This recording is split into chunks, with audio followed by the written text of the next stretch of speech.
Bonjour, bon après-midi, bonne soirée où que vous soyez. Bienvenue sur ces webinaires de l'OMS et de l'UNICEF. Aujourd'hui, nous allons parler des technologies numériques pour améliorer la mise en œuvre des carnets de santé à domicile, des dossiers de santé personnels pour la santé maternelle, néonatale et infantile. Dans cette session, nous allons parler d'une nouvelle ligne directive de l'OMS, des transitions, par exemple, pour aller, pour passer du papier au numérique dans les carnets de santé à domicile. Vous pouvez écouter cette session en anglais et en français. Pour ce faire, veuillez cliquer l'icône du globe et sélectionner la langue dans laquelle vous souhaitez écouter cette session. Et maintenant, je vais répéter cela en français pour notre audience francophone.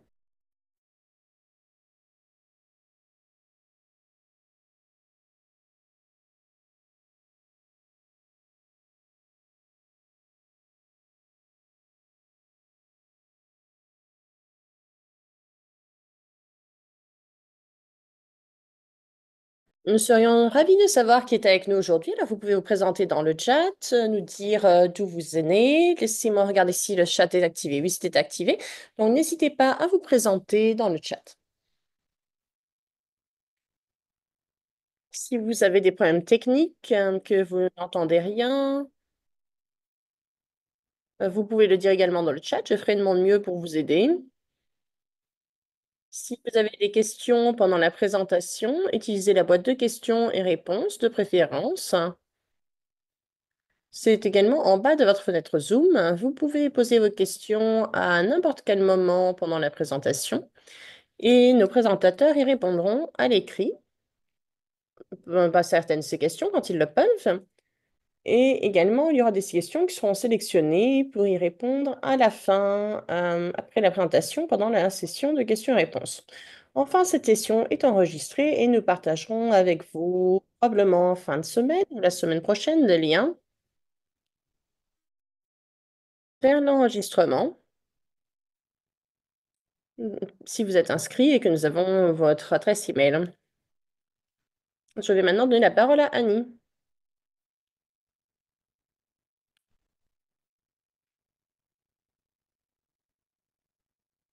Merci Alex et merci à tous de nous rejoindre pour cette session organisée par l'OMS, l'Organisation mondiale de la santé, l'UNICEF, avec le soutien de TechNet 21. C'est un sujet qui est très important pour dans le monde de la santé maternelle et infantile, dans le monde de la nutrition, dans le monde du développement infantile et bien sûr pour les systèmes d'information et pour les systèmes informatisés de la santé. Donc, nous serions ravis de parler de cette session avec vous, d'avoir une conversation avec vous tous. Aujourd'hui, nous avons une liste fantastique de présentateurs. Je suis avec le département de la santé maternelle et infantile et je suis là avec ma collègue Lorraine McLaughlin qui est au département de l'immunisation, des vaccins et de la biologie. Nous sommes rejoints par nos collègues de l'OMS, Natacha Ratapraniul, qui est du département de la santé numérique et des innovations. Ensuite, nous avons notre autre présentateur, Dr Hassan Sibomana, le directeur du programme de vaccination du Rwanda, le ministère de la Santé au Rwanda. Nous avons Pawan Kumar, qui est responsable de la santé maternelle et de la division immunisation du ministère de la Santé et de la bien-être de la famille pour le gouvernement indien. Et nous avons Tomoya Yoshida, qui est le directeur adjoint général du département de développement humain pour l'Agence de coopération internationale au Japon. Et je voudrais remercier tout le monde aujourd'hui de nous rejoindre. Je vais passer la parole à Laura qui va commencer. Bonjour tout le monde, merci beaucoup. Donc aujourd'hui, nous allons vous donner une vue d'ensemble et faire quelques remarques sur les carnets de santé à domicile. Ensuite, nous passerons la parole à Nacha qui parlera des lignes directives de l'OMS sur la transformation numérique.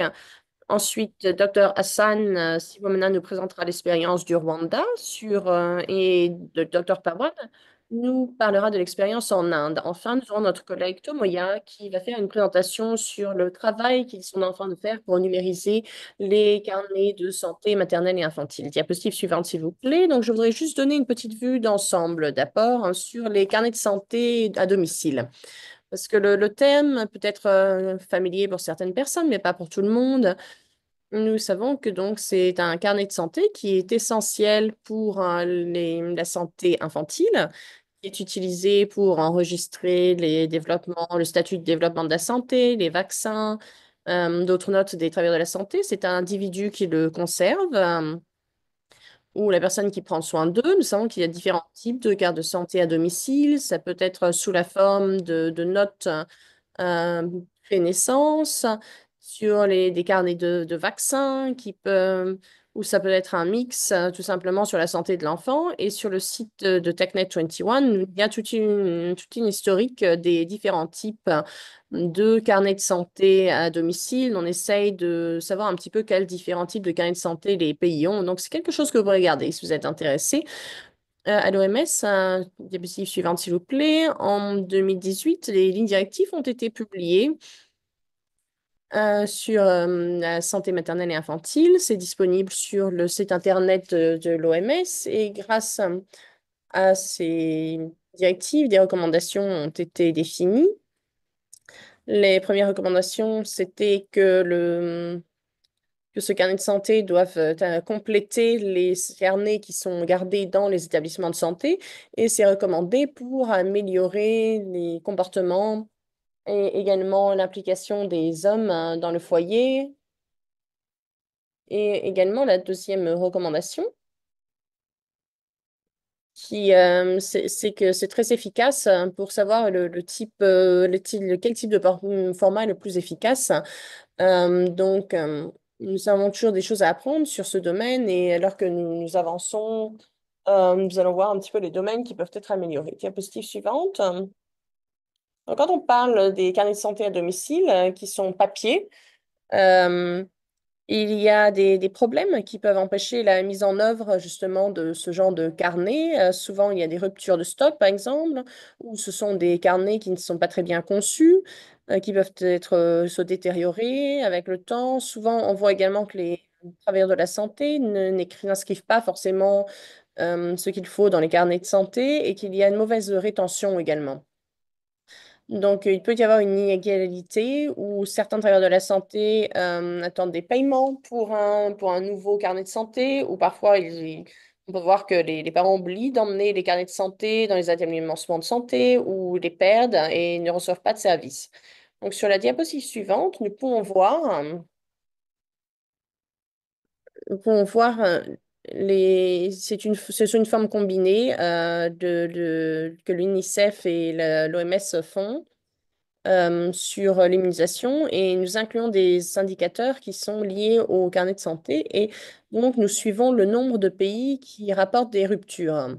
Donc nous pouvons voir qu'il y a beaucoup de pays qui rapportent plusieurs années de rupture, ce qui indique un problème au niveau de l'approvisionnement dans les carnets de santé dans ce pays et de façon additionnelle, ça peut être lié à des problèmes d'inégalité à différents accès aux services. Dans la diapositive suivante, vous pouvez voir les indicateurs de l'Observatoire de la santé mondiale. Vous pouvez voir la rétention des carnets de santé ou des cartes de vaccination. Donc ça, vous pouvez voir les pays qui sont en bleu plus foncé à une meilleure rétention des carnets de santé et les pays en bleu plus clair ont une mais, plus mauvaise rétention. Donc parfois, dans certains pays, c'est aussi faible que 20% de rétention. Et donc ça t'indique qu'il y a des problèmes pour conserver les carnets. Et ça peut vraiment être lié à des problèmes. Et quand on parle de ces défis, le premier réflexe, généralement, c'est pourquoi ne pas numériser. Donc, la diapositive suivante, au vu de ces défis et des problèmes qui ont été identifiés pendant le développement des lignes directives en 2022, nous avons sorti des lignes directives qui ont été publiées sur la rétention des carnets de santé pour la santé maternelle et infantile. Et nous voulons renforcer l'utilisation des carnets de santé à domicile. Et donc, ces lignes directives étaient très claires au niveau des activités, des recommandations, Qu'est-ce que les pays peuvent faire pour identifier vraiment certaines zones? Qu'est-ce qui peut être fait pour améliorer, mettre en œuvre les carnets à domicile? Diapositive suivante. Et assez récemment, il y a eu une étude qui a été faite par l'OMS, qui a été demandée par l'OMS, c'est de voir qu'est-ce qui a été fait en termes de numérisation des carnets de santé à domicile pour la santé maternelle, la santé infantile. Et en se basant sur cela, nous avons vu que la majorité des pays ont une forme de carnet de santé à domicile, mais la majorité sont dans les pays à revenus élevés. Et par contre, les carnets de santé numériques qui couvrent la santé maternelle et infantile, dans ce cas, les interventions varient pas mal selon les pays, selon les revenus. En se basant donc sur la portée de cette étude, il y a des leçons que nous avons apprises. Donc, voir potentiellement l'utilisation de carnets de santé qui seraient numérisés. Ça dépend forcément des capacités à comprendre le numérique. Également, il faut avoir des appareils numériques, ce qui est un problème assez commun. Dans certains pays, dans certains contextes de pays, souvent, une femme n'a peut-être pas accès à des appareils numériques. Donc ça peut lier à des problèmes d'inégalité, à des problèmes de genre. Et il faut avoir une bonne connexion Internet également. Il faut aussi avoir les compétences linguistiques dans la langue d'opération pour l'intervention numérique. Et il faut également une certaine simplicité du design. Il faut que également la confidentialité soit assurée, ainsi que la sécurité. Donc nous savons qu'il y a des défis. euh, qui sont liées au carnet papier, mais il faut qu'on sache également qu'il y a des considérations pour le numérique. Et sur ce, je vais passer la parole à Nat pour sa présentation. Merci beaucoup. Merci Laura, bonjour tout le monde, je m'appelle Nat, je suis agente technique justement dans le département de la numérisation à l'OMS et nous soutenons les membres pendant leur transformation. Donc, une des lignes directives les plus récentes que nous avons introduites, présentées, c'est transformation du manuel pour les soins de santé primaire. Donc, les priorités de la santé numérique, pour nous, sont définies par la stratégie mondiale sur la santé numérique qui a été étendue jusqu'en 2027. Et vraiment, nous avons quatre objectifs stratégiques importants, quatre piliers. Euh, L'un, c'est vraiment qu'il faut s'appuyer, il faut vraiment appuyer les gens pour utiliser des systèmes de santé qui se basent sur les gens. Mais comment est-ce qu'on crée des systèmes numériques justement qui sont centrés sur les gens, sur les individus? Alors, une des choses importantes que nous avons vues sur le développement numérique dans certains pays, c'est que beaucoup d'outils numériques qui ont été mis en œuvre ont en fait fait la même chose que les versions papier. Vous pouvez voir ici, dans un établissement de santé, vous avez beaucoup de papiers, beaucoup de carnets, beaucoup de rapports que les travailleurs de la santé doivent conserver. Et bien sûr, il y a des problèmes qui sont liés au papier, comme Laura l'a dit, mais ce que vous pouvez voir également, c'est que ce problème d'entrée de données et le mauvais design est totalement reproduit dans le système numérique. Donc la question que nous avons maintenant, c'est comment est-ce qu'on fait pour que ce ne soit pas les travailleurs de la santé qui doivent se concentrer sur ces problèmes administratifs pour pouvoir de fait fournir des services et avoir les outils qui leur permettent de faire ça. Donc ça inclut des outils numériques. Euh, des outils numériques qui, par exemple, leur envoient des rappels, les aident à prendre des décisions cliniques et également s'assurer que ces outils numériques sont menés au niveau du pays et sont durables, sont une technologie qui sont durables sur le pays, pour le pays en particulier. Donc, un des piliers principaux quand on travaille avec le numérique, c'est vraiment ce concept de collecter une fois, recueillir une fois, utiliser beaucoup de fois. Et ça veut dire qu'il faut donc, plutôt que d'avoir des informations qu'on doit réécrire, répéter dans plusieurs rapports, encore une fois, sous une forme de rapport, avec le numérique, ce qu'on peut faire, c'est qu'on peut permettre, à travers la santé, c'est de collecter une seule fois et ensuite pouvoir renvoyer cela. par exemple avec un outil de compte rendu. Et donc, le travailleur de la santé n'a qu'à collecter cette information une seule fois, ainsi que de formuler les soins de santé. Mais le carnet de santé est déjà rempli avec cette information et donc il n'y a pas de charge supplémentaire hein, pour le travailleur de la santé. Donc, on veut vraiment soutenir les États membres hein, pour qu'ils puissent concevoir un système où cela se passe comme ça, parce qu'il faut que ce soit un design qui accélère la rapidité des choses. Et un des aspects clés pour nous, donc nous avons parlé de ça en groupe, c'est que nous voulons un système point de service centré sur les individus. Par exemple, donc un système électronique. Nous, on ne veut pas se concentrer là-dessus, on veut se concentrer sur un outil numérique qui facilite la livraison et l'approvisionnement en services au point de soins, qui soit fonctionnel selon le type de service. Donc, par exemple, qui soit basé sur l'information, des rapports électroniques ou des carnets de santé électroniques. Ce type de système que nous voulons les grouper ensemble et on veut les appeler système au point de service centré sur les individus. Donc, PC, POSS. Et on se concentre vraiment avec ce groupe, pour savoir comment créer cela.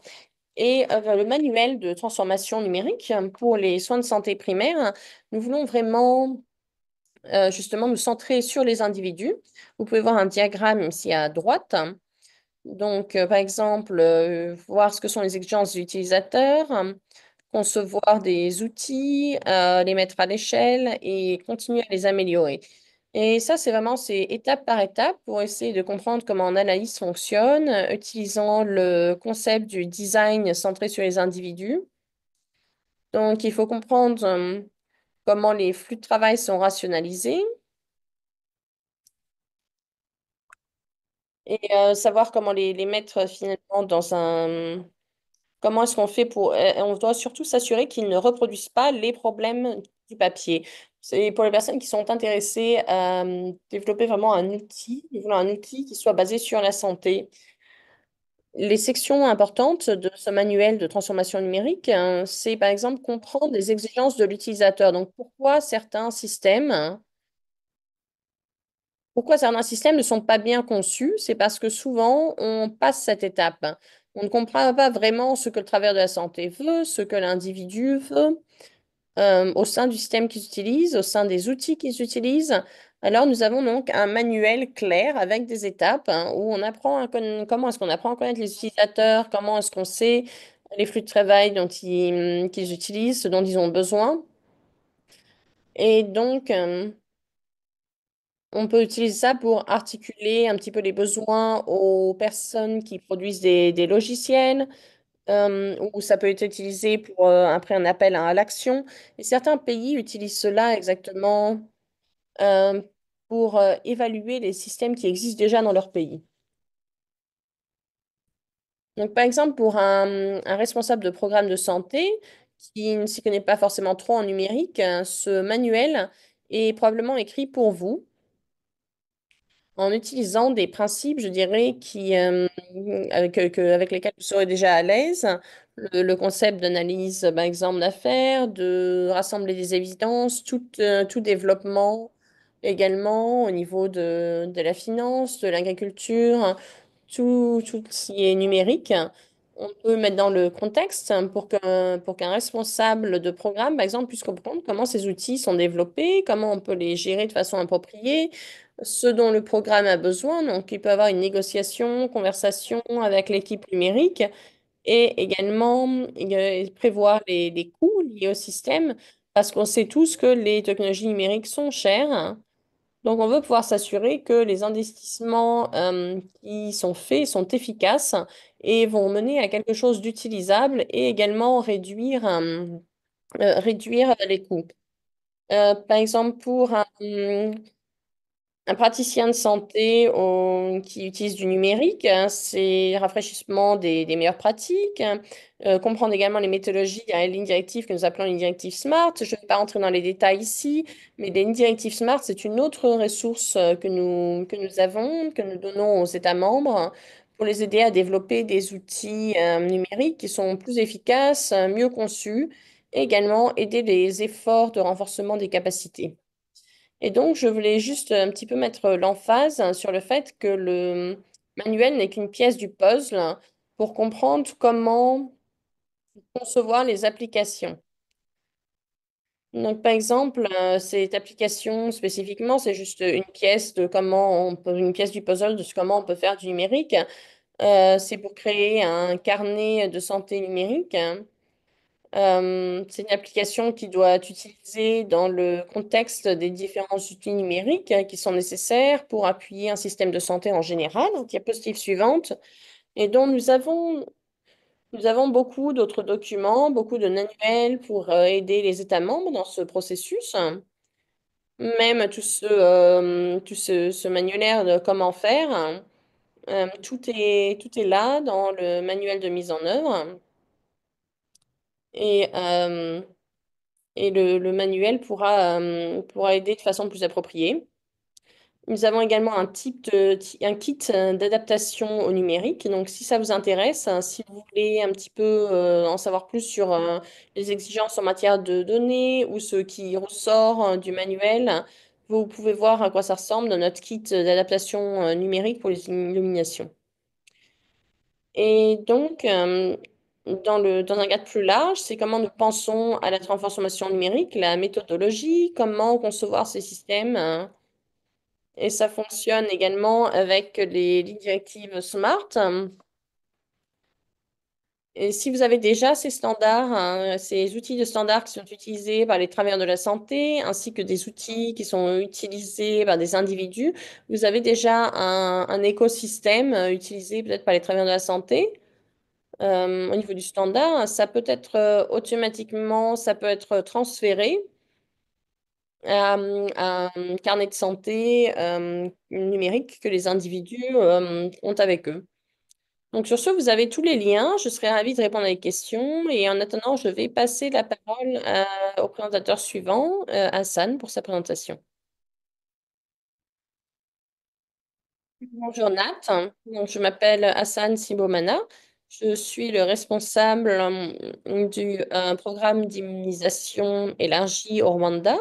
Je vais vous présenter des solutions numériques. Je vais me concentrer sur les solutions que nous utilisons dans notre programme de vaccination. Donc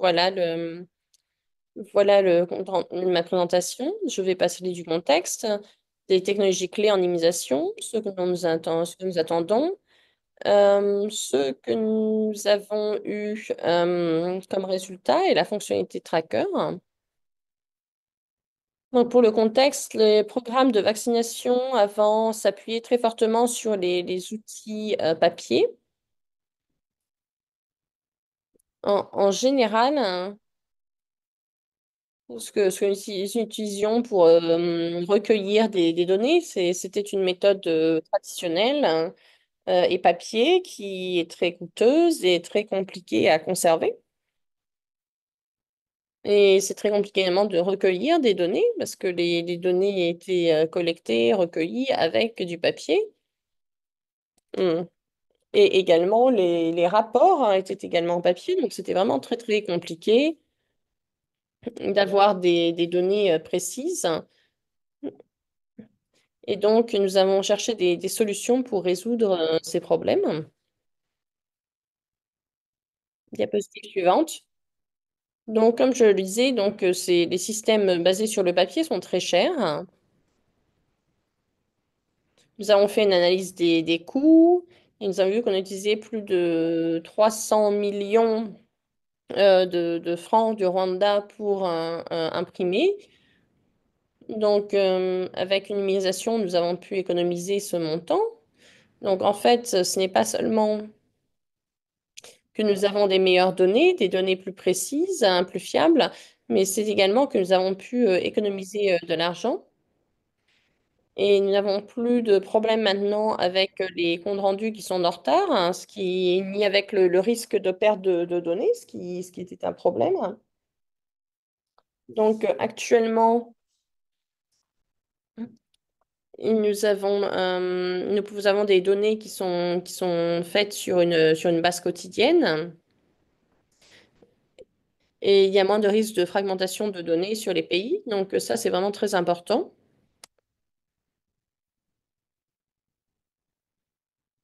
Donc les technologies que nous utilisons des logiciels, des solutions de données.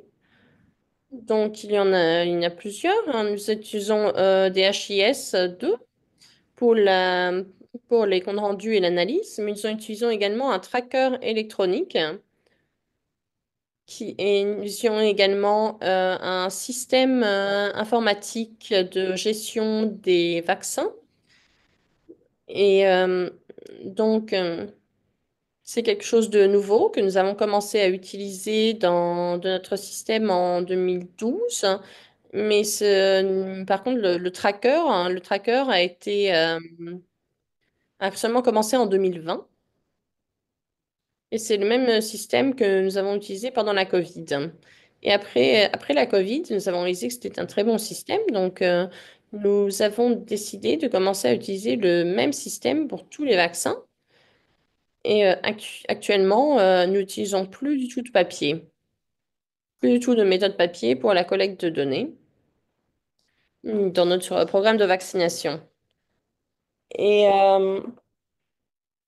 nous utilisons ça également pour la gestion des vaccins et pour la logistique des appareils pour vacciner également. Tout est numérisé. Diapositive suivante. Donc, quand nous avons introduit ce tracker d'immunisation, nous avions certaines attentes. Donc, nous voulions déjà suivre les gens qui rataient une dose et les gens qui se faisaient pas vacciner et les personnes qui rataient leur rendez-vous. Notre deuxième objectif, c'était d'économiser de l'argent, l'argent que nous allouions à l'impression au niveau des établissements de santé. Comme vous pouvez voir, par exemple, nous avions les cartes de vaccination. Nous avons dépensé 300 millions de francs rwandais annuellement. C'est presque 220 000 US dollars. Mais également au niveau des hôpitaux et au niveau central, hein, nous voulions pouvoir faire un suivi plus rapproché entre les sessions de vaccination. Parce que des fois, il fallait attendre un mois pour avoir des données de la part d'un établissement de santé sur les vaccins. Mais aujourd'hui, à la fin de la journée, vous pouvez savoir, hein, vous pouvez avoir les données que vous recherchez. Et également, ça a amélioré la qualité des données. Ça s'est amélioré parce que maintenant, nous pouvons donner des retours en temps réel. Et également, on essaie d'utiliser le même système pour les interventions. Donc actuellement, on utilise un tracker également pour les interventions. Nous faisons également un suivi de la croissance et nous avons également intégré un suivi de la distribution des filets contre les moustiques et des décès maternels et c'est beaucoup plus facile de tout suivre. Donc, il y a eu quelques investissements à faire hein, pour la numérisation. Vous devez bien sûr former des gens, mais il faut également quelques autres ressources. Par exemple, pour nous avons commencé à entraîner en 2019 les utilisateurs finaux au niveau des centres de santé et également au niveau des hôpitaux. Nous avons également formé les responsables des données et les superviseurs. Donc, nous devons toujours avoir des formations. Nous avons dû allouer donc des fonds pour fournir également des tablettes qui ont été distribuées aux établissements de santé. Nous avons également encouragé les établissements de santé à être connectés. Il faut également avoir une bonne connexion Internet. Donc, il faut également l'intégration des e-trackers euh, au, au système d'immunisation, par exemple pour les programmes de vaccination pour des nouveau-nés. Il faut que les informations liées à l'enfant soient transmises aux parents. Ce qu'il faut, c'est un numéro d'identification. Et donc, les deux systèmes doivent pouvoir interagir. Donc, si on voit que, par exemple, un enfant n'est pas enregistré sur CRVS, alors on peut envoyer les données à CRVS, hein, mais ensuite, on peut récupérer des données de CRVS hein, quand l'enfant peut aller à une session de vaccination. Diapositive suivante.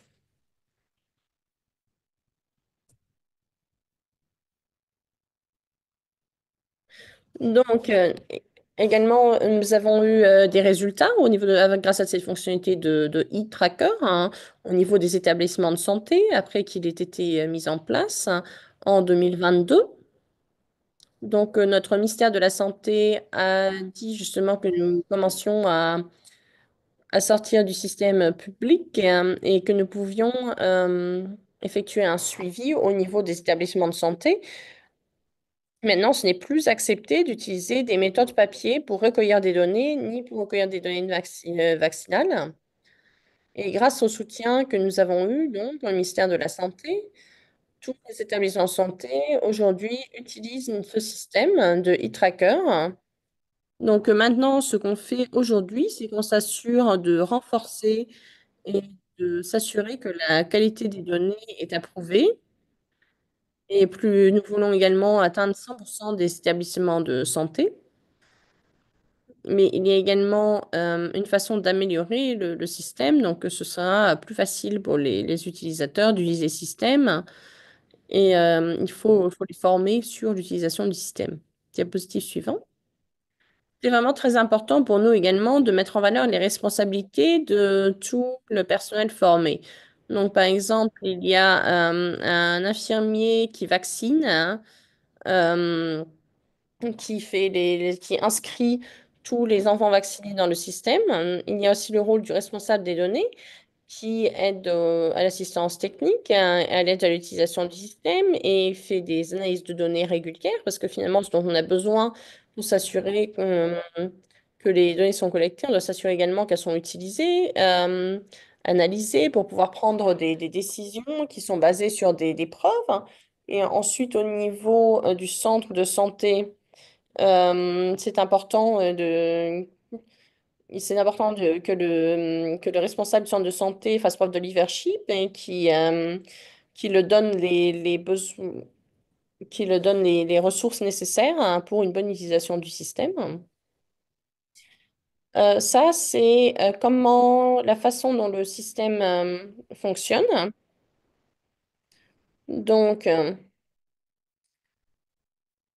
c'est c'est c'est là au niveau du service que tout peut être inscrit au niveau de l'établissement de santé. Donc, on peut voir qu'après que le système ait été mis en œuvre en 2022, il a commencé à être utilisé dans les districts, mais le système aujourd'hui est également utilisé au niveau des établissements de santé directement pour que ce soit plus facile pour les nouveau-nés d'être enregistrés dans le système. Donc ça, c'est un système qui utilise des données d'acquisition et nous nous concentrons également sur l'enregistrement des nouveau-nés. Donc ces nouveau-nés, euh, nous, at- nous attendons toujours à leur vaccination, on les inscrit dans le système et ensuite le système nous permet de recueillir les données de suivi sur ces vaccinations. Et on peut également y entrer certains événements particuliers, par exemple quand il y a une campagne de vaccination. C'est aussi plus facile de créer un événement, de le mettre dans le système, et ensuite le système peut nous envoyer des SMS. Hein. Donc, ça peut également rappeler aux parents, aux personnes qui prennent soin de l'enfant, de les emmener pour se faire vacciner.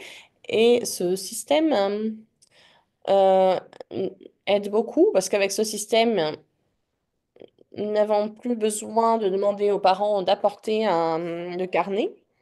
À la fin du mois, le système peut faire rentrer les données. On n'a pas besoin que les gens s'asseyent et remplissent manuellement. Vous pouvez voir également que ça réduit vraiment la charge de travail au niveau. établissements de santé. Nous avons également au niveau de la logistique c'est ce système que nous utilisons vraiment pour la gestion des vaccins et on essaye à présent de voir comment est-ce qu'on peut l'appliquer à d'autres domaines pour que les systèmes communiquent ensemble, pour qu'on puisse voir donc les vaccins, les enfants vaccinés, pour que ce soit plus facile également d'avoir de donner des retours quand c'est nécessaire. Parce que ça aide également de voir ce qu'il y a, ce qui a été fait. Et enfin, le même système peut être utilisé par les aidants, par les parents, parce que eux-mêmes, quand l'enfant est déjà vacciné, par exemple, les parents ou l'aidant reçoit un SMS pour leur dire que l'enfant a été vacciné. Mais dans le même message, il y a également, par exemple, un lien. Et là, ils peuvent télécharger le carnet de vaccination pour l'enfant. Donc, on contribue également à réduire le papier utilisé. C'est une tâche à laquelle nous contribuons à diminuer le réchauffement climatique et à sauver l'environnement. La diapositive suivante, ça, c'est la performance de notre système de suivi électronique de e-tracker. Donc, vous pouvez voir qu'au début, donc en 2022, vous pouvez voir que la performance n'était pas excellente. Mais ensuite, vous pouvez voir qu'à partir de 2023 jusqu'à aujourd'hui, la performance est excellente, 100%. Donc, ça veut dire que tous les établissements de santé utilisent le système. Alors, c'est vraiment important de mettre ça en valeur parce qu'on ne veut pas perdre de données. On veut vraiment avoir un bon suivi et ne pas perdre de données. On veut s'assurer que le système est utilisé. Diapositive suivante. Donc, avec ce même système, le système nous permet d'enregistrer donc les données, mais également gérer les rendez-vous. On peut voir rapidement les enfants qui ont manqué un rendez-vous. Le système peut envoyer des rappels par SMS, fournit des cartes de vaccination des numériques. Vous avez un accès en temps réel aux données également, puisque c'est basé sur le web. Donc, où que vous soyez, vous pouvez avoir accès au système. Et vous pouvez aider également les travailleurs de la santé, parce que s'il y a un problème, on peut facilement communiquer avec eux en utilisant le même système. Parce que comme ça, les matériaux de référence sont dans le système. Et donc, c'est plus facile pour eux de vérifier. Et également, ce même système peut avoir un bon impact sur la santé, car ce système joue un rôle vraiment très important dans la couverture vaccinale. Et donc, ainsi, on peut superviser tout ce qui se passe. Notre diapositive suivante. Donc ça, ce sont des exemples de l'utilisation justement de cette carte vaccinale. Vous pouvez voir qu'elle est générée de façon automatique dans différentes langues, dans notre langue locale rwanda, en français, en anglais. Vous pouvez également voir que c'est également intégré dans la supervision de la croissance. Donc, c'est généré également de façon automatique. Et vous pouvez également scanner. Et ça, c'est vraiment très important. Ça remplace vraiment ce qu'on utilisait avant, qui coûtait très très cher finalement à imprimer. Diapositive suivante. Et enfin, j'aimerais parler un petit peu plus justement du système de gestion de l'information que nous utilisons pour s'assurer que les programmes vaccinaux soient bien intégrés et que les systèmes de santé peuvent de fait utiliser ce système pour distribuer les vaccins. Ça aide également à gérer l'inventaire mensuel et alerte également sur les produits qui vont bientôt être expirés. Ça envoie des alertes quand il va y avoir une rupture. Ça aide également à prévoir la demande et ça également aide à avoir une certaine responsabilisation et transparence au niveau du système. Diapositive suivante. Donc, en conclusion, je voudrais dire que la transition du Rwanda vers cet outil numérique a vraiment réduit les coûts administratifs et d'impression, amélioré la pertinence et l'accès aux données, renforcé la logistique du vaccin, ça a amélioré l'efficacité et le suivi. Les systèmes digitaux ont également réduit la charge pour les travailleurs de la santé et le temps d'attente pour les clients. Car comme je n'arrête pas de le dire, c'est un très bon outil. Ça a aidé à avoir des données en temps réel puisque c'est basé sur le web et ça a aidé à la gestion des vaccins. Et donc, c'est une étape vraiment durable hein, sur un système d'immunisation moderne. Et avant de conclure, je voudrais remercier David Gavi qui nous a assistés. Le bureau de Gavi nous a vraiment assistés, nous a beaucoup aidé au niveau du système de collecte de données. Et vous pouvez voir, ce système ne coûte pas cher et il est facile à utiliser. Il y a des outils. Et, la licence, il n'y a pas de licence qui est requise pour ce système. Voilà, merci. Et maintenant, je vais passer la parole à Dr Comar. Merci beaucoup. Bonne matinée, bon après-midi, bonne soirée tout le monde. Donc, dans les 15 minutes, je vais parler de l'initiative du numérique en Inde qui a été entamée par notre Premier ministre en 2024. Diapositive suivante, s'il vous plaît. Comme on le sait, l'Inde est un très gros pays. Nous avons tous les ans, nous avons 6 millions de nouveau-nés en ce moment.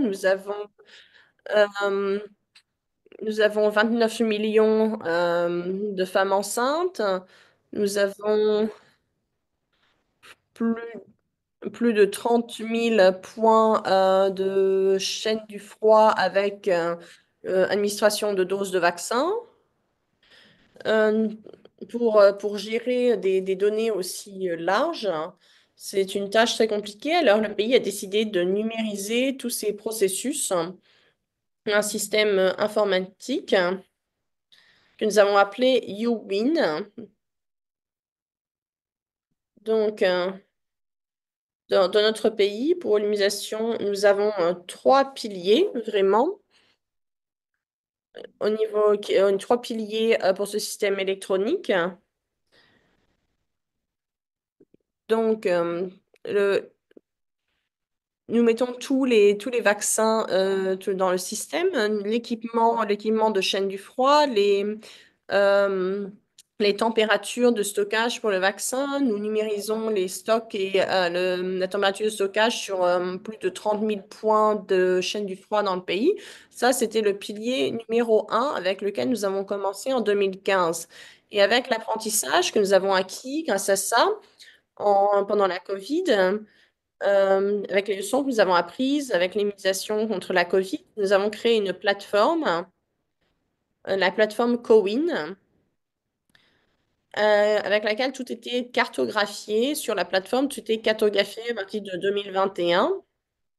Et avec ces leçons que nous avons apprises, nous avons travaillé pour développer YouWin, qui est une solution numérique qui facilite l'enregistrement, le suivi des données, le suivi des doses de vaccins administrées de toutes les femmes et de tous les enfants jusqu'à l'âge de 16 ans.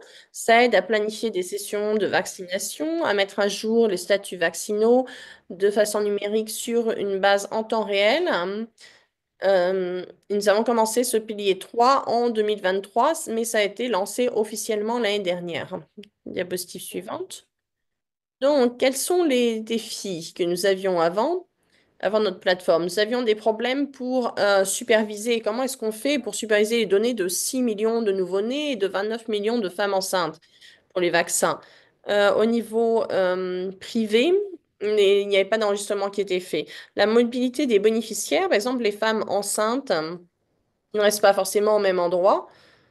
Donc, par exemple, si elles oublient qu'elles changent de district, enfin, avoir conscience de la session, par exemple, si selon le site, quel établissement, quel site, hein, il fallait mettre ça sur une carte.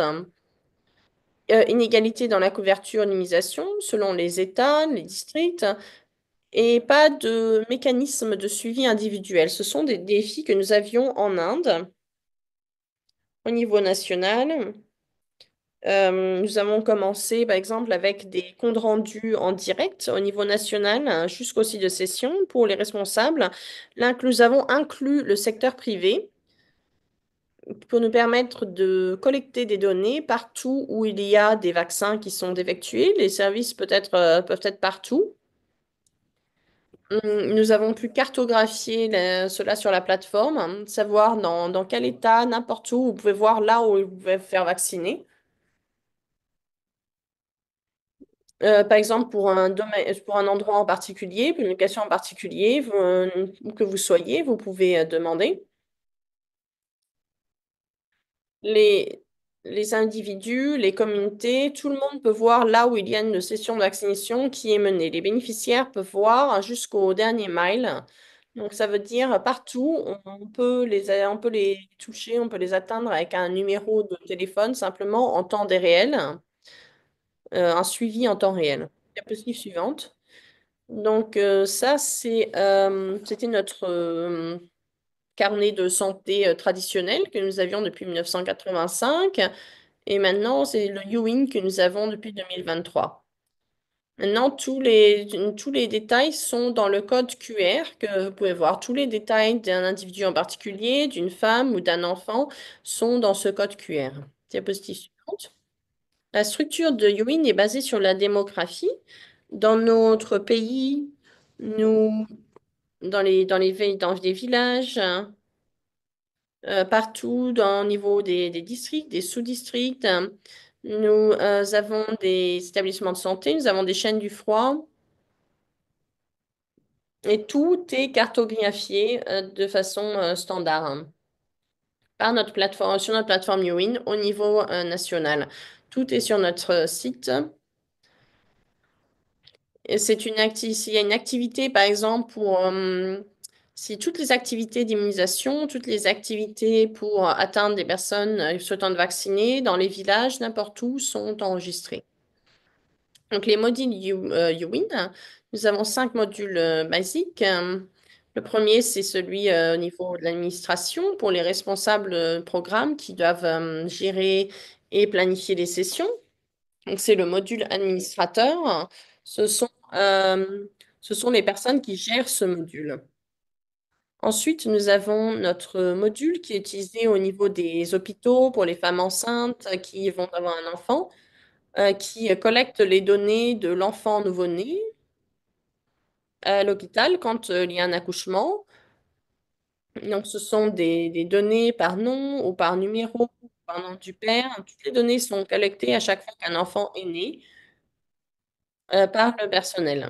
Enfin, il y a le module du vaccin, de vaccinateur. C'est la personne qui donne le vaccin, qui mène la session et qui enregistre chaque événement de vaccination. Dans un pays où il y a où il y a des infirmières et des sages-femmes. Nous avons enfin un module de mobilisateur, hein. Et ça, c'est pour les achats, les travailleurs qui sont sur le premier plan. Ils mobilisent les personnes qui doivent se faire vacciner. Et ils ont également accès pour tout voir, hein, voir combien d'enfants, combien de mères doivent être vaccinées. Donc, ils peuvent les mobiliser. Et enfin, nous avons un module citoyen. C'est une plateforme qui est publique, hein, qui est disponible au public. Donc, c'est là que les gens peuvent réserver, par exemple, un rendez-vous, réserver une session.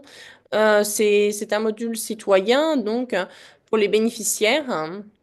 Et toutes les personnes qui sont présentes dans le pays peuvent y avoir accès simplement avec un numéro de téléphone portable. Ils peuvent avoir accès à ce module et ils peuvent également télécharger un certificat et ils peuvent réserver leur rendez-vous suivant, s'il vous plaît. Donc, ça, c'est finalement l'empreinte digitale du cycle de vaccination sur Youin. Donc, par exemple, la femme enceinte accouche, le bébé est enregistré Et ensuite, la vaccination à naissance est enregistrée. On dit, est-ce que c'est un accouchement normal? Est-ce que c'est une césarienne? C'est noté aussi. Ensuite, une fois que le bébé est enregistré, la vaccination, la première vaccination aussi. Je veux dire, une fois qu'un enfant est inscrit pendant cette période, donc lui ou elle, ils peuvent être suivis dans le pays. Donc ça nous aidera vraiment à réduire le nombre d'enfants zéro dose. Ensuite, on a les vaccins appropriés selon l'âge du petit enfant et de l'enfant, entre 0 et 5 ans. Ensuite, on a les vaccins pour les adolescents. Et ensuite, les adolescents deviennent des adultes, les femmes sont enceintes à nouveau, et voilà. C'est un cycle. Donc, ces données, tout le monde peut y aller, tout le monde peut y accéder, tout le monde peut aller sur le site.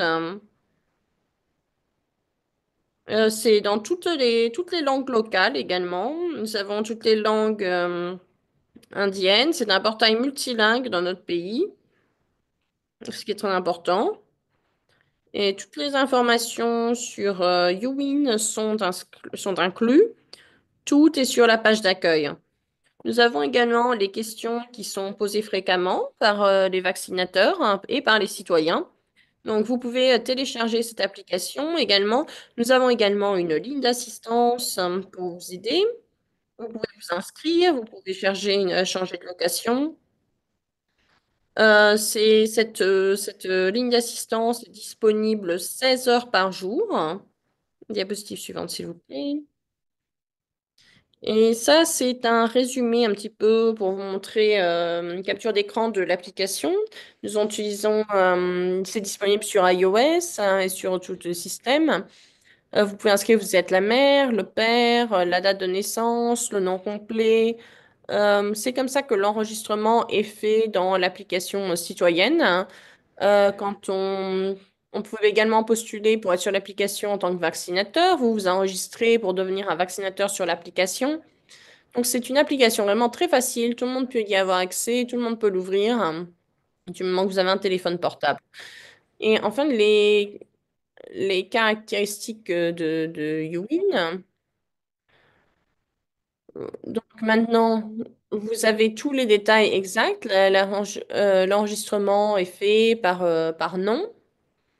Il y a des enregistrements qui sont basés sur le QR, donc partout, de n'importe où, vous pouvez télécharger, vous pouvez accéder, que l'enfant soit à l'école, à l'université, tout est basé, les enregistrements sont basés sur le nom.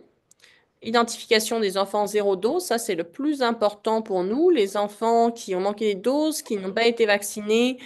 Euh, c'est pourquoi est-ce que vous vous envoyez un message? Parce que vous n'êtes pas venu pour les vaccins.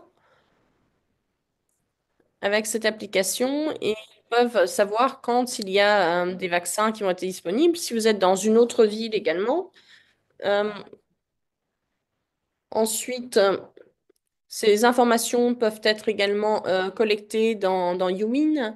Où nous avons intensifié notre mission. Enfin, il y a une initiation des carnets de santé de façon longitudinale pour chaque enfant avec la génération euh, d'un portrait complet qui s'appelle ABA pour l'enfant, là où toutes ces données peuvent être collectées et conservées et où vous pouvez avoir accès. Et enfin, ce qui est très important également, c'est que nous avons des services de SMS automatiques. Et donc, une fois que vous êtes enregistré, vous avez un message qui dit que vous êtes enregistré, il y a les vaccins, ça inclut un lien pour télécharger le certificat de vaccination digitale, vous avez un lien pour télécharger votre certificat, et enfin, vous avez votre rappel de dose due. 3 jours avant la date de votre dose, vous recevez un SMS qui vous dit venez s'il vous plaît à cet établissement de santé pour avoir votre dose suivante. Donc ça, c'est très important. Et c'est développé dans tout le pays. Diapositive suivante, s'il vous plaît. Les modes d'enregistrement sur YouWin. Donc vous avez pré-enregistrement. Ça peut être fait par les bénéficiaires ou par achat ou le mobilisateur avant leur arrivée au site de la session. Il y a en ligne également, vous enregistrez vous-même, les bénéficiaires s'enregistrent eux-mêmes au travers du module citoyen de YouWin. Donc, le vaccinateur peut le faire, oui. En Enfin, assister, ça peut être un enregistrement guidé, des bénéficiaires avec l'aide de l'assistance technique de Ewing qui travaille 16 heures par jour. Et si vous avez besoin d'aide pour vous enregistrer, vous pouvez utiliser donc Lifeline, par exemple. Diapositive suivante, s'il vous plaît. Les SMS automatiques pour les bénéficiaires.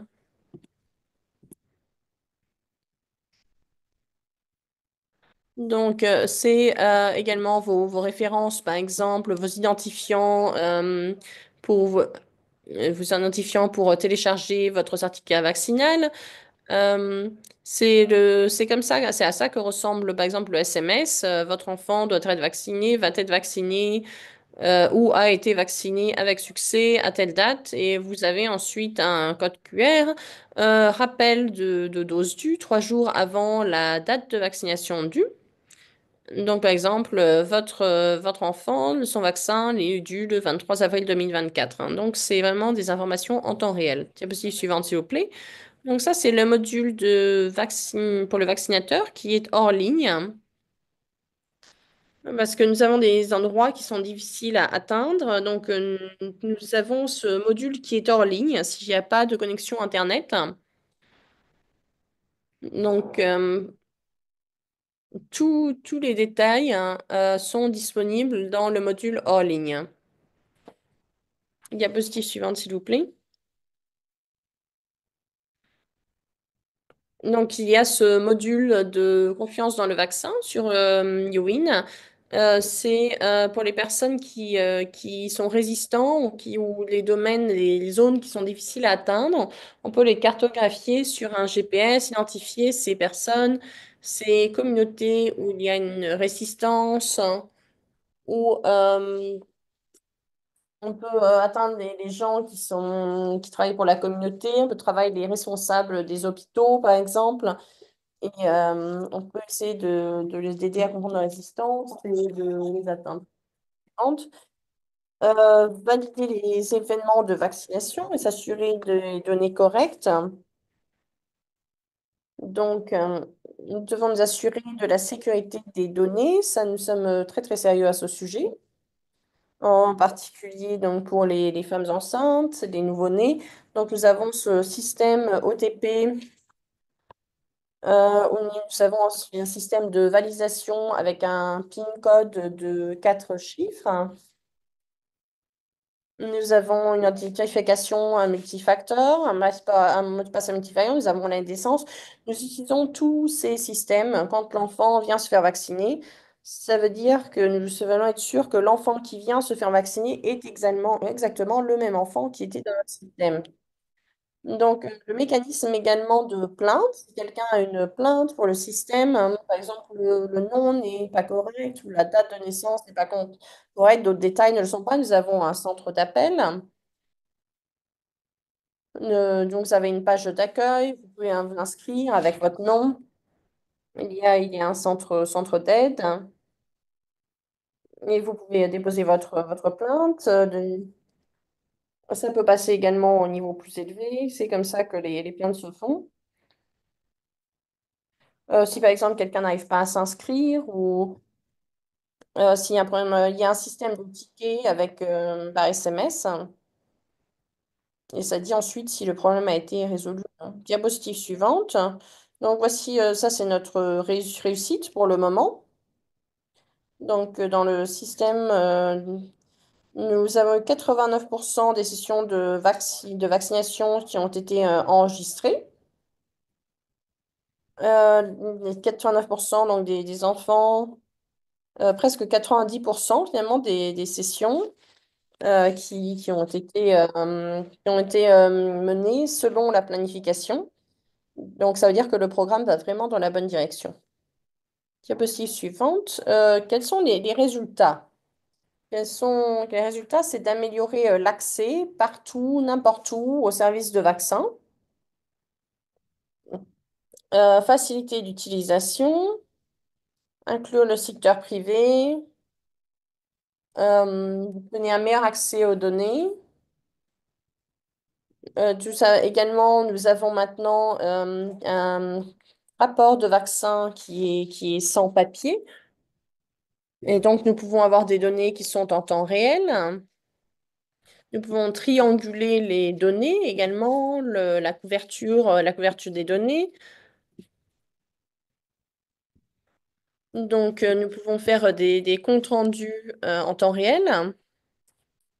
Nous avons un système qui est basé sur le nom. Nous avons une cartographie des vaccins. Ça, c'est juste un petit peu une idée de tout ce que nous avons. Diapositive suivante, s'il vous plaît. L'impact, hein. Donc, ça veut dire que ça nous permet de donner les 11 vaccins qui couvrent des maladies qui sont prévues, que nous pouvons éviter prévenir. Donc, ce qui permet de réduire la mortalité et la morbidité des enfants de moins de 5 ans, ainsi que de réduire les taux d'épidémie. Merci beaucoup. Et maintenant, on passe au présentateur suivant. Mm, Merci, bonjour, bon après-midi, bonne soirée. Merci à nouveau beaucoup de nous rejoindre aujourd'hui. Je travaille au développement de transformation numérique. Je m'appelle Tomoya Yoshida. Et dans ma présentation, je vais essayer de parler de nos activités actuelles de développement sur les carnets de santé maternelle et infantile et de leur numérisation. Nos activités avaient pour but d'améliorer la santé maternelle et infantile pa- en s'éloignant du carnet de santé basé sur papier traditionnel. D'ailleurs, je vais commencer par un petit peu de contexte, hein. Diapositive suivante, s'il vous plaît. Donc, comme vous l'avez déjà compris, l'utilisation de technologies digitales est devenue assez indispensable pour avoir une bonne couverture. Donc, par exemple, ça, aujourd'hui, ce que vous voyez sur la diapositive, ce sont des interventions de santé qui sont enregistrées au niveau numérique. Et ce sont les défis que cela peut présenter. Beaucoup de pays ont encore des systèmes qui sont basés sur le papier et il y a eu des différents essais de systèmes pour essayer de faire un suivi de la santé maternelle et infantile. Et comme vous pouvez le voir hein, sur ce graphique, JICA a supporté le développement et la dissémination d'un manuel dans plus de 34 pays avec beaucoup de succès. Et nous avons institutionnalisé cela dans le système de santé.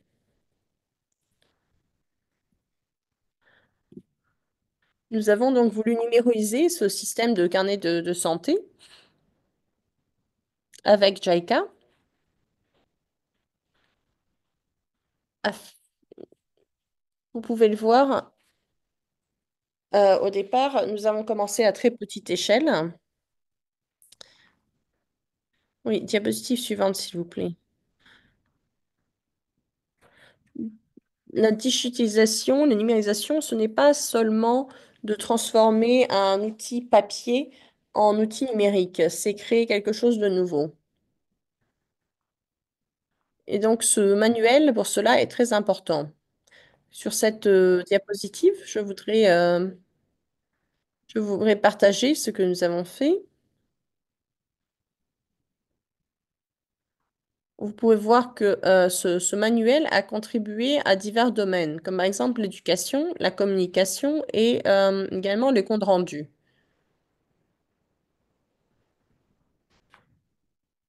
Nous avons encouragé au changement de comportement ainsi. Et cette diapositive montre que les lignes directrices de l'OMS catégorisent 9 groupes de défis au niveau des systèmes de santé. Nous avons les solutions numériques sur le niveau du carnet de santé ont le potentiel d'adresser ces défis. Donc, par exemple, améliorer la pertinence et la précision des données.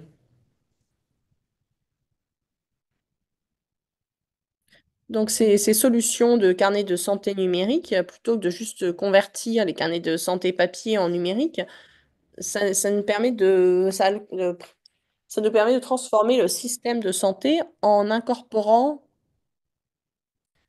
étant incorporé au flot de travail des travailleurs de la santé, et d'obtenir des données en temps réel et des lignes directives en temps réel. Ça permet d'avoir des données sur les patients qui sont beaucoup plus efficaces et beaucoup plus précises. Cette diapositive compare, par exemple, les différentes approches entre les rapports basés sur du papier et la numérisation. Par exemple, mise à jour du contenu et intégration au système de santé. Le désavantage de la méthode, par exemple, de la méthode analogue, c'est qu'il y a un fort risque de perdre les comptes rendus basés sur des papiers, des données qui sont basées sur des papiers qui sont difficiles à récupérer une fois perdus. Les désavantages des solutions numériques, c'est qu'on peut dépendre trop sur une infrastructure informatique et il faut absolument que les utilisateurs comprennent l'informatique, ce qui peut lier à une inégalité. Diapositive suivante, s'il vous plaît. Donc, la meilleure situation, par exemple, pour chaque pays, avec selon JICA, il faut rester aligné sur le contenu national. Ça doit être possible de développer quelque chose, par contre, qui soit standardisé pour euh, pour chaque pays en prenant avantage, par exemple, des bénéfices de JICA. Donc, cet outil a été développé sur les lignes directives de l'OMS, mais nous voulons également, nous parlons ici de biens numériques publics qui sont des technologies qui sont en open source et qui peuvent nous permettre d'atteindre des objectifs de développement durable et d'être accessibles et peuvent utiliser par tout le monde. Ça peut être accessible, utilisable, adaptable sur tous les pays sans devoir s'appuyer sur une plateforme en particulier. Donc, nous pouvons utiliser par exemple des modules de biens publics digitaux pour améliorer la transparence et la responsabilisation.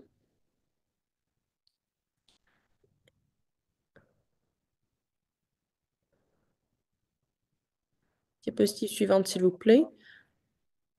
Donc ça, c'est l'approche de développement du prototype de biens numériques pour créer quelque chose de fonctionnel avec les pays partenaires qui vont ensuite chacun développer des étapes. Euh, Nous avons des designs qui sont modulaires. Notre but, c'est de créer des ressources qui sont utilisables et qui sont mises en œuvre dans divers contextes. Diapositive suivante, s'il vous plaît. Oui, diapositive suivante. Oui, ce diagramme, ça montre un petit peu la solution en général. Donc, vous avez la mère et l'enfant et en dessous, vous avez l'infirmier, le praticien de soins de santé. Enfin, vous avez également l'officiel, l'agent qui travaille au niveau de l'administration de la santé. Donc, vous avez plusieurs composantes qui sont entrées dans le système national de la santé de façon homogène et sans papier. Ok, diapositive suivante. Donc, cette diapositive, ça montre les exigences qui sont nécessaires pour le prototype. pour un prototype modulable.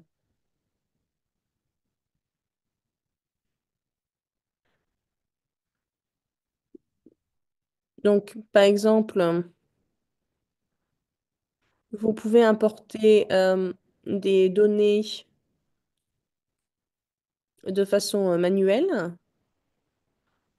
Il y a du contenu également éducationnel qui est présent, du contenu, des suggestions d'apprentissage. Ce sont tous des modules qui sont très flexibles. Vous pouvez en ajouter selon le pays. Certains sont communs à tous les pays et d'autres peuvent être customisés, personnalisés selon votre pays. Diapositive suivante. Actuellement, nous en construisons pour 3 pays. Euh, Nous travaillons également, nous communiquons avec le gouvernement du Bhoutan, de l'Honduras et du Zimbabwe. Ces pays ont été sélectionnés en pensant de futures collaborations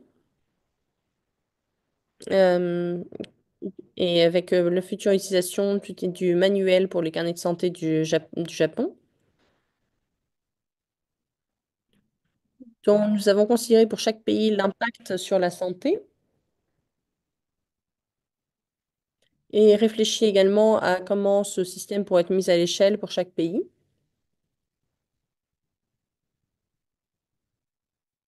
Ok, donc la diapositive suivante. Cette diapositive suivante, c'est un calendrier général avec les étapes à venir. Donc l'initiative a commencé en octobre 2024, c'est jusqu'en juin 2025, où on fait de la recherche. Pendant l'étape 2, on va commencer à développer notre prototype. L'étape 3, nous allons commencer à mettre en œuvre des pilotes selon les pays et enfin collaborer. Et à l'étape 4, c'est là que nous allons disséminer notre système. Notre but, c'est de créer un système qui soit adaptable, qui pourra s'adapter à différentes stratégies de santé nationale. Et voilà, c'est la fin de ma présentation. Merci beaucoup pour votre attention. Je repasse la parole à Annie. Merci beaucoup. À, t- à tous, excellente présentation. Vous pouvez voir toutes les questions dans le chat. Si certains des collègues, des participants peuvent rester jusqu'à 14h40 parce qu'on va essayer de poser 2 questions au moins à chaque présentateur.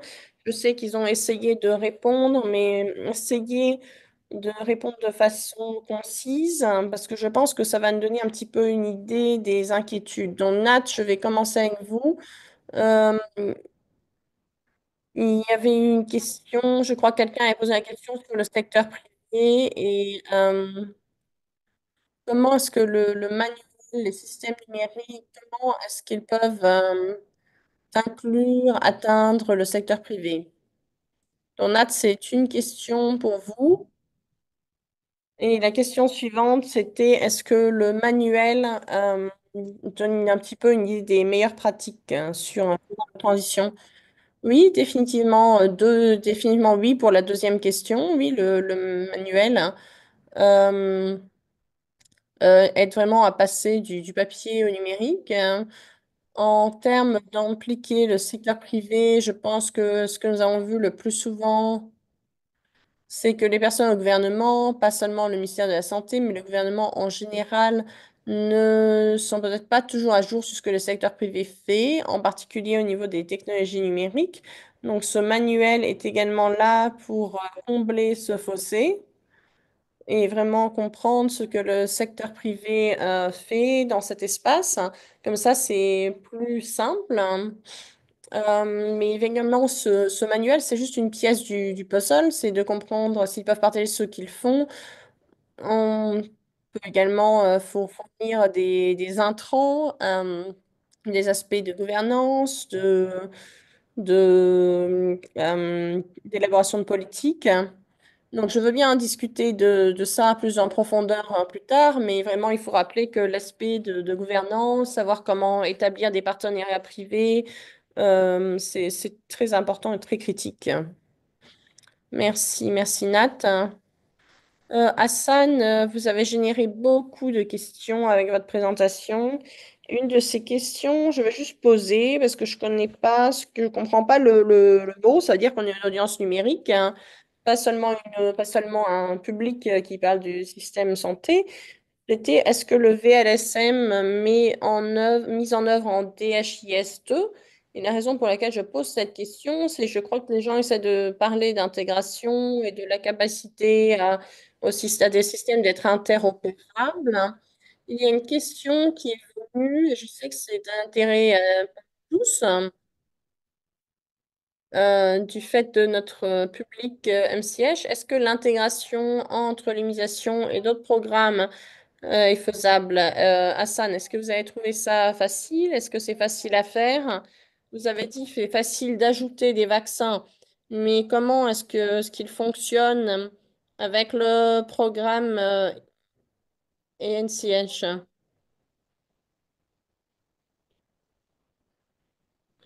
Donc, par exemple, quand on parle de la question de la durabilité, qu'est-ce qu'on doit comprendre pour la durabilité? Oui, d'accord. Donc, juste pour parler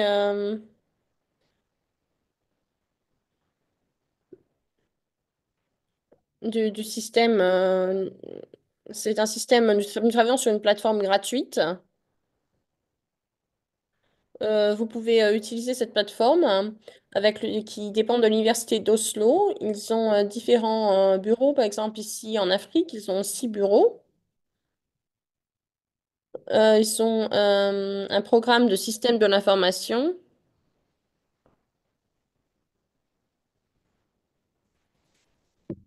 et ça peut être utilisé, par exemple, pour n'importe quel autre programme. Notre programme actuel est complètement numérisé. Donc, nous sommes dans le processus de le numériser actuellement. Et nous avons besoin d'une année de plus pour intégrer tous les services, y compris la vaccination. Mais pour l'instant, et je crois qu'il y a eu une question d'ailleurs qui demandait comment le système était utilisé dans les endroits un petit peu plus isolés. Et je dois dire que le système est utilisé aussi hors ligne. C'est utilisé également hors ligne. C'est également un investissement que nous avons fait. Nous fournissons également des tablettes pour les établissements de santé pour que ce soit plus facile hein, vraiment de voir les données sur les sections de vaccination et qu'il n'y ait pas de problème de connectivité. Donc voilà, je pense que c'est la réponse que je peux fournir. Merci. Merci, fantastique. Je vais maintenant parler à Pawan. J'ai gagné 3 questions pour vous. Il y en a une, c'était sur les mesures de contrôle des données. Quelles mesures sont en place pour assurer la qualité des données? Ça, c'est toujours une inquiétude. Il y avait une question et je pense que c'est soit pour Hassan Pawan, hein, mais je vais vous la poser, Pawan, sur les systèmes communautaires. Hassan y a répondu un petit peu maintenant en parlant des tablettes, mais la même chose pour les systèmes humains. Est-ce que c'est juste pour les établissements de santé ou est-ce que ça peut atteindre les systèmes communautaires? Et il y avait une question également pour vous sur les populations nomades, les parents qui déménagent fréquemment. Comment est-ce qu'on fait pour les suivre? Suivre les comptes rendus de ces enfants, en particulier quand leurs vaccins ne sont pas encore complétés. Et une question de mon collègue également qui demandait est-ce que vous voulez étendre ces services aux soins de santé qui ne sont pas liés au vaccin? Si vous voulez répondre, voilà 3 questions pour vous, Pawan.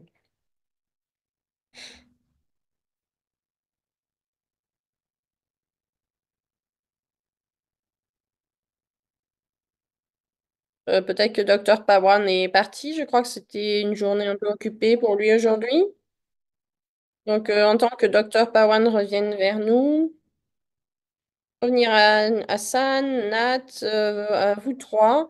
Je crois qu'on devra fermer après ça, mais nous avons vu beaucoup de programmes pilotes où il y a des problèmes pilotes, mais qui ensuite ne sont pas étendus à un système plus large, un système national.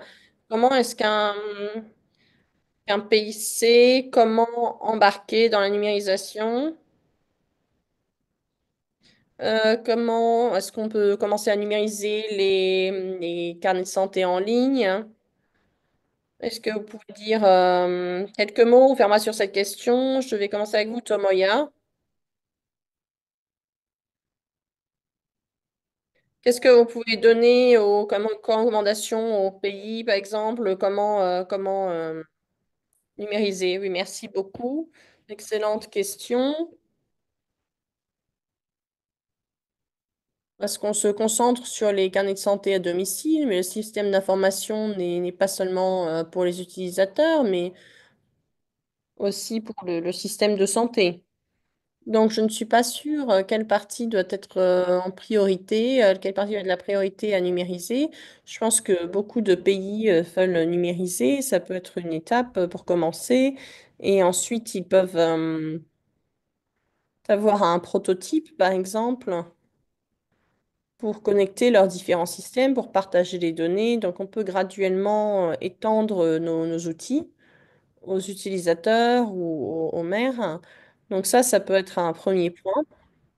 D'accord. Et Nat, je vais poser une autre question, Tomoya, parce que c'était trop facile pour vous d'avoir une seule question. Alors, une autre question. Nous avons entendu beaucoup sur les rapports les carnets basés sur les papiers. Et dans le chat, dans les questions-réponses, quand on regarde un petit peu les carnets de santé à domicile, on voit beaucoup de contenu. Souvent, certains carnets de santé à domicile, ils intègrent beaucoup de contenu.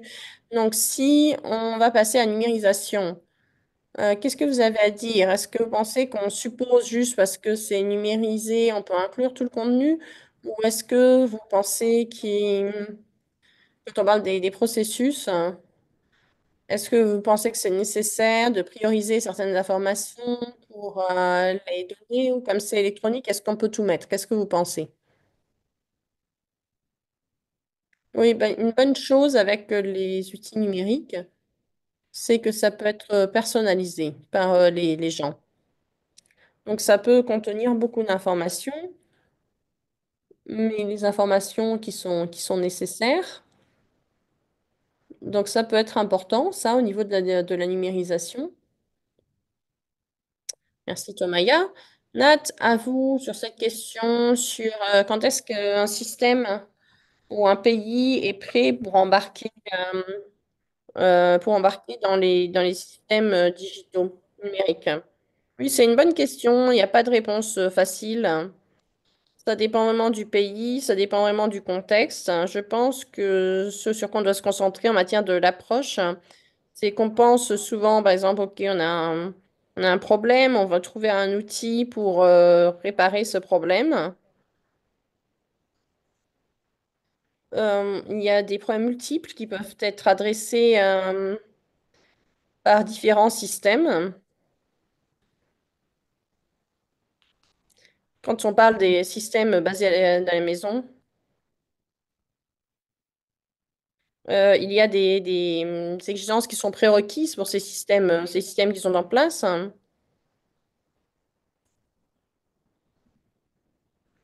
Et donc, par exemple, les gens imprimaient, par exemple, leur carnet de santé complet. Mais maintenant, il y a une certaine dépendance, par exemple, sur les systèmes numériques. Quand on réfléchit au contexte du système de la santé, il y a beaucoup de choses qui peuvent être faites en même temps et de façon stratégique, hein. Et nous sommes dans le domaine de la santé, oui, mais quand on parle des fonds gouvernementaux qui ont tendance à diminuer, nous devons considérer les pays, par exemple, qui ont réussi. Nous avons vu quelques exemples ici, à avoir un nouveau système numérique, pas seulement, il ne faut pas penser seulement au système de la pensée, mais également à l'économie et aux technologies numériques au niveau gouvernemental. Comment est-ce que le numérique peut changer les choses, peut changer l'équation quand on parle de priorisation? Il y a beaucoup de choses, on a des lignes directives sur tout ça. Je vous recommande forcément de les regarder, de regarder la mise en œuvre, la vue d'ensemble. Et nous avons également cette session d'introduction plus tard. Oui, super Nat, si vous avez un lien, n'hésitez pas à le mettre dans le chat. Hassan, je ne sais pas si vous êtes toujours avec nous, si vous avez quelque chose à rajouter, euh, si comment un pays sait qu'il est prêt pour s'embarquer dans cette aventure. Oui, je voudrais dire en fait, introduire des solutions numériques dans un système de la santé, il n'est jamais trop tard. Donc, si je peux revenir un petit peu sur notre histoire, quand on a pensé à numériser les systèmes de vaccination, c'était en 2020. Donc, on a commencé et l'idée est venue d'une réunion que nous avons eue en Érythrée en 2019. Et 6 mois plus tard, quand je suis revenue à mon bureau, je, je ne savais pas qu'on avait le soutien de Gavi, alors je les ai approchés et ensuite on a commencé immédiatement. Alors, ce que je peux dire, c'est que c'est commencer petit, continuer à améliorer les choses. Et vous pouvez regarder là où nous en sommes aujourd'hui avec notre système. Ça s'est beaucoup amélioré par rapport à ce que nous avons utilisé au début. On a pu intégrer beaucoup de services, comme la supervision, comme également la supervision des filets anti-moustiques. Tout ça, c'est très nouveau. Et on essaye de notre mieux pour gérer les vaccins. Donc, on voit ce dont on a besoin pour commencer. On peut commencer juste avec quelques districts, quelques régions et voir un petit peu comment on peut étendre ensuite. Et ensuite, il faut regarder la question de la durabilité. Et je pense que s'il y a quelque chose qui est moins durable, on peut réfléchir au système. Parfois, il faut faire un gros investissement au début et voir ce qui est nécessaire plus tard. Et il faut vraiment avoir un bon plan de placement. Donc, il y a des financements, les fonds qui réduisent, oui, de la part de divers donateurs, mais nous sommes très à l'aise parce que c'est pas comparable à l'impression.